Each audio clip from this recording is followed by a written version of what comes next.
Peoples party का सिंध के वजीर आला के लिए नामजदगी पर फैसला चंद रोज में मुतवक्के है। ज़राए का इस हवाले से कहना है कि पीपल्स पार्टी के हलकों में वजारत आला सिंध के लिए मुराद अली शाह पसंदीदा उम्मीदवार हैं, ताहम वजीर आला सिंध के लिए फरियाल तालपुर, नासिर हुसैन शाह और शर्जील मेमन के नाम भी ज़ेर गर्दिश है। ज़राए के मुताबिक चेयरमैन पीपल्स पार्टी बिलावल भुट्टो जरदारी चाहते हैं कि मुराद अली शाह को ही वजीर आला सिंध नामजद किया जाए।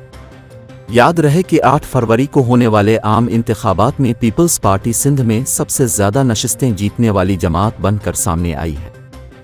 पीपल्स पार्टी सिंध असेंबली की 84 नशिस्तें जीतकर अकेले हुकूमत बनाने की पोजीशन में है, जबकि MQM पाकिस्तान ने 28 नशिस्तें जीती हैं और आज़ाद उम्मीदवार 13 सीटें जीतकर तीसरे नंबर पर है।